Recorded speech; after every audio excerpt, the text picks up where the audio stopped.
கண்களை மூடி ஜெபம் செய்வோம்.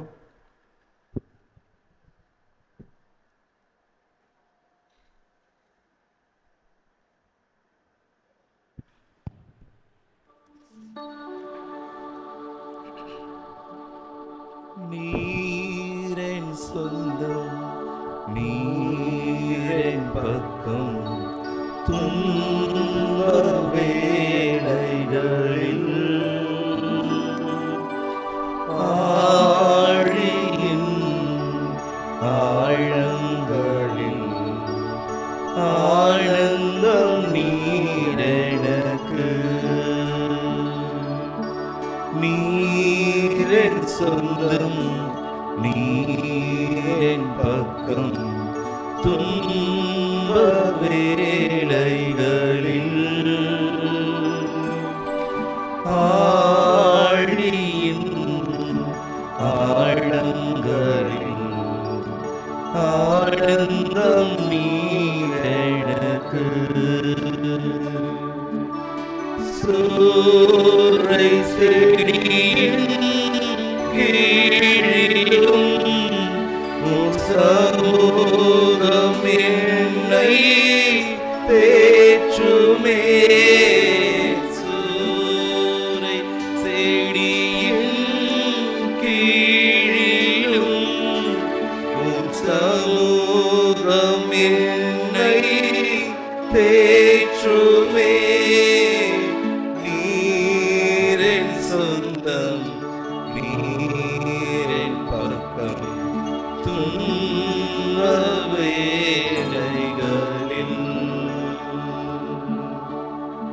வறண்ட பாலைவன வாழ்க்கையில் தாகத்தால் என் நாவு வறண்டாலும் ஆகாரின் குழந்தையின் அழுகையை கேட்டவர் என் தாகம் தீர்க்க வல்லவர்.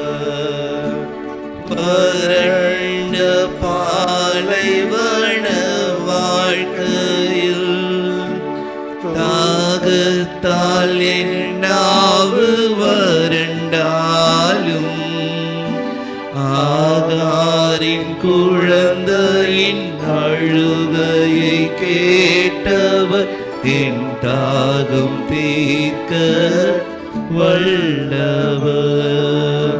நீரென் சொந்தம், நீரென் பக்கம், துன்ப வேளைகளில் ஆழியின் ஆழங்களில் ஆனந்தம் நீரெனக்கு. சூரை செடியின் கீழிலும் சமூகம் என்னை தேற்றுமே. சூரை செடியின் கீழிலும் சமூகம் என்னை தேற்றுமே. நீரென் சொந்தம், நீரென் பக்கம், துன்ப வேளைகளில். எங்கள் கண்மலையும் மீட்புறமாகிய கர்த்தாவே, என் வாயின் வார்த்தைகளும் எங்கள் இருதயத்தின் யோசனைகளுக்கும் உம்மிடத்தில் பிரியதாக இருப்பதாக சாமி. First, I would like to thank our Lord Almighty for giving me this opportunity. I also want to convey my warmest regards and wishes to our beloved pastor, our secretary, our treasurer, committee and all our church members. ஆண்டவராகிய இயேசு கிறிஸ்து சிலுவையில் மொழிந்த 5ஆம் வார்த்தை யோவான் 19:28 குறிப்பிட்டுள்ளது போல தாகமாய் இருக்கிறேன் என்றார். தாகமாய் இருக்கிறேன் என்பதற்கு கிரேக்க மொழியில் டிப்சோ என்றும் எபிரேய மொழியில் சாமே என்றும் அழைக்கப்படுகிறது. இயேசு கிறிஸ்து சிலுவையில் மொழிந்த 7 வார்த்தைகளில் 3 வார்த்தைகளான தனது தாயை பார்த்து அதோ உன் மகன் என்றும், தனது மிகவும் நெருக்கமான சீஷனை பார்த்து அதோ உன் தாய் என்றும், தாகமாய் இருக்கிறேன் என்றும் எல்லாம் முடிந்தது என்ற வார்த்தைகளை பரிசுத்த யோவான் எழுதின நற்செய்தியாளர் மட்டுமே பதிவு செய்திருக்கிறார். மற்ற 3 நற்செய்தியாளர்களும் இந்த சம்பவம் பற்றி பதிவு செய்யவில்லை. பிதாவிற்கு கீழ்ப்படிந்து அவருடைய சித்தத்தை நிறைவேற்ற வேண்டும் என்ற தாழ்மையின் வெளிப்பாட்டினால் அவர் சிலுவையில் நரக வேதனை அனுபவித்தார் என்பதை நாம் அனைவரும் அறிந்ததே. தண்ணீரை பற்றி வேதத்தில் கூறப்பட்டவை சில காரியங்களை நாம் பார்ப்போம். வேதாகமத்தில் தண்ணீர் என்பது உடல் ரீதியான தாகத்தை தீர்ப்பது மட்டுமல்லாமல் ஆவிக்குரிய வாழ்வு, ஜீவன், பரிசுத்த ஆவியானவரின் வல்லமை, தெய்வீக வல்லமை, தூய்மை மற்றும் நியாய தீர்ப்பை குறிக்கும் முக்கிய ஐடென்டிட்டிஸ்களாக காணப்படுகிறது. வேதாகமத்தில் தண்ணீரை பற்றி குறிப்பிட்டுள்ள முக்கியமான சில வசங்களை நாம் பார்க்கலாம். செங்கடலை 2ஆக பிளந்தது, யாத்திராகம் 14 நாம் வாசிக்கிறோம். மாராவின் கசப்பான தண்ணீரை மதுரமாக மாற்றியது, யாத்திராகமம் 15ஆம் அதிகாரத்தில் நாம் வாசிக்கிறோம். இயேசு தண்ணீரை திராட்சரசமாக மாற்றியது, யோவான் 2ஆம் அதிகாரம். இயேசு தண்ணீரின் மேல் நடந்தது, மத்தேயு 14. இது தவிர யோவான் 7:38, யோவான் 4:14, எசேக்கியேல் 36:25, ஏசாயா 55:1, ஏசாயா 44:3, எபேசியர் 5:26 ஆகிய வசனங்களில் தண்ணீரை அடிப்படையாக கொண்டு சொல்லப்பட்டுள்ளது. மேலும் நம்ம தமிழ் கலாச்சாரத்திலும் பார்த்தீங்கன்னா, ஃபஸ்ட்டு நம்ம வீட்டுக்கு யாராவது ஒருத்தர் வந்தாங்கன்னா அவங்களுக்கு ஃபஸ்ட்டு நம்ம தண்ணி குடிக்கிறது நம்மளோட வழக்கமாக இருக்கிறது. ஃபஸ்ட்டு தண்ணி கொடுக்குறோம், இல்லை தண்ணி குடிக்கிறீங்களான்னு ஒரு வார்த்தை நம்ம கேட்போம். இல்லை ரெண்டாவது பார்த்தா ஒருத்தர் மேலே நம்ம அதிகமாக கோவப்பட்டாலும் கூட அவங்க வீட்டில் நான் போய் ஒரு பச்சை தண்ணி கூட குடிக்க மாட்டேன் அப்படின்னு நம்ம சொல்கிறது இயல்பான ஒரு காரியமாக காணப்படுது. ஒரு மனிதன் எப்போது தாகம் அடைகிறான்? தனது பலத்தை, அதாவது நம்ம உடம்புல இருக்க முழு எனர்ஜியையும் நம்ம செலவு செய்யும் போது நம்ம தாகம் அடைகிறோம். ரொம்ப தூரம் நடந்தாலோ, இல்லை ரொம்ப வெயிலில் நடந்து போனாலோ, இல்லை யாரோ ஒருத்தருக்கு ஆக்சிடெண்ட் ஆகிடுச்சு அப்படின்னா ஃபஸ்ட்டு நம்ம அவருக்கு தண்ணி கொடுத்து, இல்லை அவர் முகத்தில் தண்ணி தெளித்து அவரை நம்ம ஆசுவாசப்படுத்துகிறோம். ரொம்ப வெயிட்டு தூக்குனாலோ, அல்லது நம்ம ஒரு பதட்டமான சூழ்நிலையில் இருக்கும்பொழுது கூட நம்ம தாகம் அடைகிறோம். பொதுவாக ஒரு நாளைக்கு ஒரு ஆண் 3 லிட்டர் தண்ணி குடிக்கணும், ஒரு பெண் 2.5 லிட்டர் தண்ணி குடிக்கணும் என்பது அறிவியல் ரீதியாக இருப்பது நாம் அனைவரும் அறிந்ததே. நம்ம உடம்புல மொத்தம் 5 லிட்டர் ரத்தம் ஓடிக்கொண்டு இருக்குது. அதில் பார்த்தீங்கன்னா ஒரு 90%, அதாவது ஒரு 4.5 லிட்டர் தண்ணியாகவும் ஒரு 1/2 லிட்டர் புரோட்டீன்ஸ், நியூட்ரிஷன்ஸ் மற்றும் இது பிளட்டில் ஓடிட்டு இருக்குது. அது ஓடுறதுனால தான் நம்மளோட உபயோகங்களை அது சீராக இயக்கி கொண்டு இருக்கிறது. இன்னொரு விஷயம் என்னன்னா, ஒரு மனுஷன் மேக்ஸிமம் 3 to 7 days வரைக்கும் தண்ணி குடிக்காமல் உயிரோடு இருக்கலான்ட்டு ஆராய்ச்சியாளர்கள் சொல்லியிருக்கிறாங்க. இதெல்லாம் நம்ம கேள்விப்பட்டோம், படித்தோம், தெரிஞ்சு இருக்கிறோம். ஆனால் இந்த யோவான் 19:28 இயேசு கிறிஸ்து ஏன் தாகமாக இருக்கிறேன் என்ற வார்த்தையை சொல்கிறார். இயேசு கிறிஸ்துவை பெரிய வியாழன் என்று மாலை சூரிய மறைவுக்கு பின்னர், அதாவது அந்த லாஸ்ட் சப்பர் எனப்பட்ட அந்த பிரசித்தி பெற்ற நிகழ்விற்கு பின்னர், அவர் கெத்செமனே தோட்டத்தில் காட்டி கொடுக்கப்பட்டு கைது செய்யப்பட்டு அவரை மத போதகர்களிடம் அழைத்து சென்று அங்கிருந்து அவரை அண்ணா காய்பாவிடம் கொண்டு செல்லப்பட்டு பின்னர் அவரை பிலாத்துவினிடத்தில் கொண்டு போய் வேத வாக்கியங்கள் நிறைவேறும்படியாக அவருக்கு சிலுவையில் மரண தண்டனை அறிவிக்கப்படுகிறது. அது சாதாரண தண்டனை அல்ல.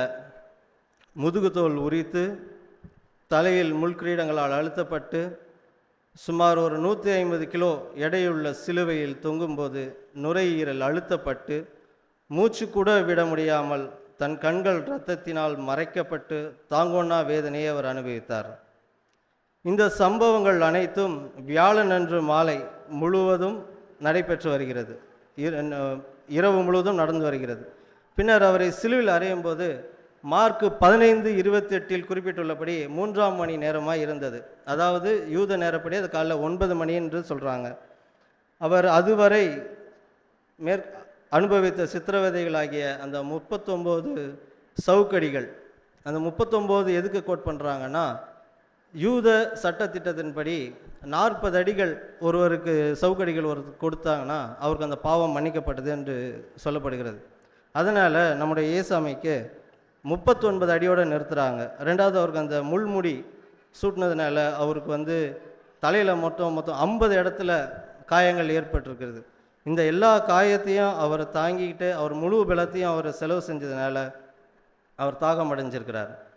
இந்நிலையில் அவர் சிலுவை சுமந்து கொண்டு அந்த கபாலஸ்தலம் என்று அழைக்கப்படும் கொல்கதா மலைக்கு செல்லும் வழியில் அந்த கால வழக்கத்தின்படி அங்கே கூடியிருந்த யூத பெண்கள் அவருக்கு அந்த திராட்சரசம் கலந்த அந்த வெள்ளைப்போளம் கலந்த திராட்சரசத்தை கொடுக்க நின்றிருந்தார்களாம். அதாவது அந்த காலத்தில் அந்த சிலுவையில் மரண தண்டனை அறிவிக்கப்பட்டவங்களுக்கு இந்த மாதிரி வெள்ளைப்போளம் கலந்த திராட்சரசம் கொடுப்பது அவங்களுக்கு வழக்கமாக இருக்குமா. ஏன்னா அந்த திராட்சரசம் அவங்க பருகும் பொழுது அவங்களுக்கு அந்த வலி தெரியாமல் இருக்குமா. நம்முடைய நாதர் இயேசு கிறிஸ்துவுக்கு பிறப்பிலும் வெள்ளைப்போளம் வருது, அவருடைய இறப்பின் நேரத்திலும் அவருக்கு வெள்ளைப்போளம் வருது. பிறப்பின் வெள்ளைப்போளம் அவருக்கு நறுமணம் ஏற்படுத்தும்படியாக அவருக்கு கொடுக்கப்படுகிறது. ஆனால் இறப்பின் போது அவருக்கு வரப்படுகிற அந்த வெள்ளைப்போளமோ அவருக்கு வலி நிவாரணியாக அவருக்கு கொடுக்கப்படுகிறது. ஆனால் அதை நம்முடைய நாதர் இயேசு கிறிஸ்து ஏற்றுக்கொள்ளாமல் வேத வாக்கியங்கள் ஆகிய சங்கீதம் 22:15 வாசிக்க கேட்கலாமா? சங்கீதம் 22:15.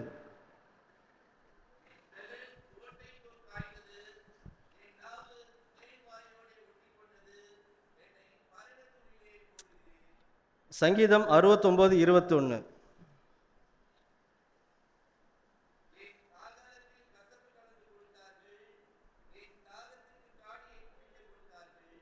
இந்த 2 வசனத்தின் அடிப்படையில் வேத வசனம் நிறைவேறும்படியாக அவர் சிலுவை பாடுகளை அனுபவித்தார். அவர் மனித தோற்றம் எடுத்து பாடுகள் அனுபவித்து மரிக்க வேண்டும் என்று எழுதப்பட்டது நிறைவேறும் வகையில், அதாவது பிலிப்பியர் 2:8.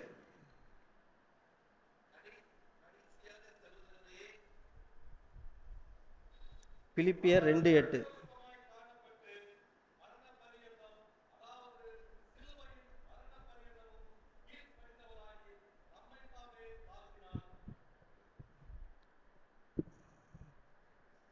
அவர் மனுஷ ரூபமாக காணப்பட்டு மரண பரியந்தம், அதாவது சிலுவையில் மரண பரியந்தம் கீழ்ப்படிந்தவராய் தம்மை தாமே தாழ்த்தி இந்த மரண பாத்திரத்தை அவர் ஏற்றுக்கொண்டார். அவர் ஏறக்குறைய 12 மணி நேரத்துக்கு மேலாக அவர் சிலுவை பாடுகளை அனுபவித்து இந்த வார்த்தையை தாகமாய் இருக்கிறேன் என்று சொல்லியிருக்கிறார். அவர் மட்டும் நினைத்திருந்தால் திராட்சை ரசத்தை தண்ணீராக மாற்றிய தேவன் கசப்பு கலந்த காடியை தண்ணீராக மாற்ற வல்லவராய் இருந்தும் அவ்வாறு செய்யாமல் தாழ்மையின் ரூபமாய் சிலுவையில் தூங்கிக் கொண்டு தாகமாய் இருக்கிறேன் என்கிறார். முதலாவதாக உலக பிரகாரமான தாகம். இயேசுவின் தாகம் என்பது உலக பிரகாரமான தாகமாக காணப்படவில்லை, மாறாக அது ஆன்மீக தாகமாக காணப்படுகிறது. பொதுவாக தாகம் என்பது நம்முடைய தேவையை குறிக்கிறது. ஒவ்வொருவருக்கும் ஒவ்வொரு விதமான தேவை இருக்கிறது, அதாவது ஒரு விதமான தாகம். அது பிள்ளைகளின் எதிர்காலத்தை குறித்ததாகவோ, திருமண காரியமாகவோ, குழந்தை பாக்கியமாகவோ, வேலை பற்றியதாகவோ, பண தேவையாகவோ, பதவி ஆசையாகவோ காணப்படுகிறது. இயேசு கிறிஸ்து தன்னுடைய வாழ்க்கையில் சுயமாய் எதையும் செய்யாமல் பிதாவின் சித்தத்தின்படியே செய்து வந்தார். அதேபோல் நாமும் நம்முடைய சுயத்தை சாராமல் தேவனுடைய சித்தத்திற்கு ஒப்பு கொடுத்து அவரது சித்தத்தின்படி நடந்தால் நமது வாழ்விலும் நமக்கு மலை போல் உள்ள தேவைகளை அவர் நிவர்த்தி செய்ய வல்லவராக இருக்கிறார். ஆனால் நாம் அவ்வாறு செய்யாமல் நம்முடைய சுயத்தை நம்பியே வாழ்ந்து கொண்டிருக்கிறோம். இரண்டாவதாக மீட்பின் தாகம். இயேசு கிறிஸ்துவை சிலுவையில் அறையும் போது அவர் மட்டும் வேண்டிக் கொண்டிருந்தால் மத்தேயு 26:53 குறிப்பிட்டுள்ளபடி 12 லேகியோன்களுக்கு சமமான தூதர்களை அவர் அனுப்பியிருக்க மாட்டாரோ என்று சொல்கிறது. அப்படின்னா சுமாராக ஒரு 72,000 தேவ தூதர்கள் மனு குலத்துடன் போரிட அவங்க தயாராக இருந்தாங்களாம். இயேசுவின் அந்த கண்ணசைவுக்காக காத்து கொண்டிருந்தார்களாம். ஆனால் அவர் அப்படி சொல்லாமல், பிதாவே இவர்கள் என்ன செய்கிறார்கள் என்று அறியாதிருக்கிறார்கள், இவர்களுக்கு மன்னியும் என்று வேண்டிக் கொண்டுள்ளார்.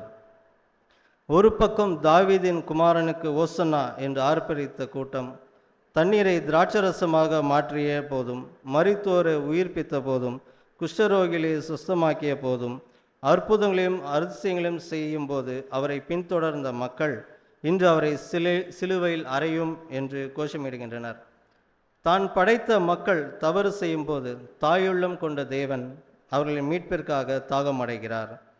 நமக்காக 2000 ஆண்டுகளுக்கு முன்பாக சிலுவையில் அறையப்படும் போது தாகம் அடைந்து தாகமடைந்த ஆண்டவர் இன்னமும் நமக்காகவும் நமது ரட்சிப்புக்காகவும் நமது மனமாற்றத்திற்காகவும் அவர் தாகமாய் இருந்து கொண்டிருக்கிறார்.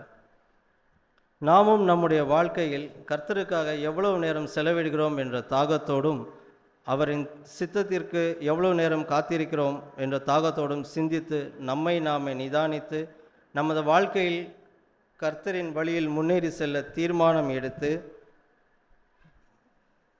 தேவன் விரும்பின வாழ்க்கையை நாம் வாழ்வோமா?